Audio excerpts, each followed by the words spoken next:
বড় বড় শিক্ষিত অনেক যুবক দেখছি নামাজের টাইমে সব কাজ ফালায়া মসজিদে গিয়া সেজদায় লুটিয়ে পড়ে। কারণ এই যুগে মানুষ বেশি দিন বাঁচতে পারে না। আর বর্তমান এক মরণ ব্যাধির নাম হলো স্ট্রোকের রোগ।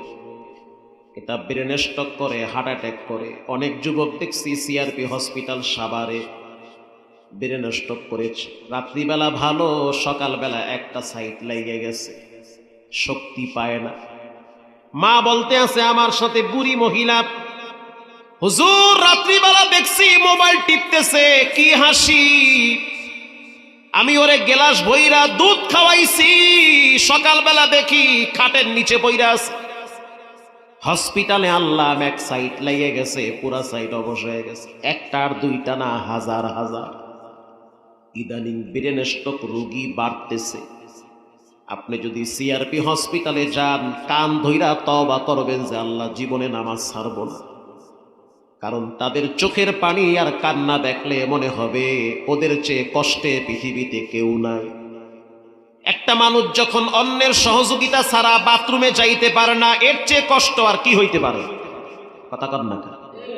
তরুণ নওজোয়ান যুবক শিক্ষিত মানুষ কত চমৎকার ডানা কাটা পরীর মতো ঘুরে, হঠাৎ যদি এক সাইড লেগে যায়, বিছানায় পায়খানা, বিছানায় প্রস্রাব, বলেন মুসিবতটা কি নরমাল না বড়? এজন্য পায়ে হাত দিয়ে বলি, অনুরোধ করে বলি, সুখ শান্তির মূল হলো নামাজ। যারা নামাজ পড়ে তারা রবের নিকটে চলে যায়। নামাজিওয়ালাদের ইনকামে বরকত বাড়ায় দেয় কে? যেই ঘরের মা বাবা সন্তানকে নামাজ পড়ায় না, নামাজের কথা বলে না, এরা হলো দাইয়ুস। যেই ঘরের মা বাবা সন্তানকে কোচিং এর কথা বলে, প্রাইভেটের কথা বলে, নামাজের কথা বলে না, একটা সময় মা বাবাকে বৃদ্ধাশ্রমে থাকা লাগবে। এজন্য সন্তানদেরকে রব চিনান, নবী চিনান, নামাজ পড়ান, তা না হলে সামনের জিন্দেগি অন্ধকার হবে।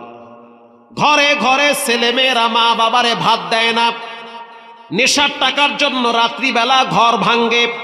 কথা কন না কা?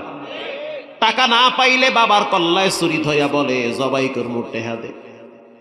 যাইবেন কোথায়? এজন্য বাবারা সাবধান, ছেলে মেয়েদেরকে পশ্চিম চিনান, কেবলা চিনান, টুপি চিনান, দাড়ি চিনান, জুব্বা চিনান, মেসওয়াক চিনান। ওদেরকে রবের সাথে সম্পর্ক লাগান। কারণ যেই সন্তান রব চিনে সে তার মাকেও চিনবে। আসতে বললেন যে জোরে বলেন। যেই সন্তান তার রসুলকে চিনে, কোরআন চিনে, ইসলাম চিনে, অবশ্যই সে তার বাপকে চিনবে।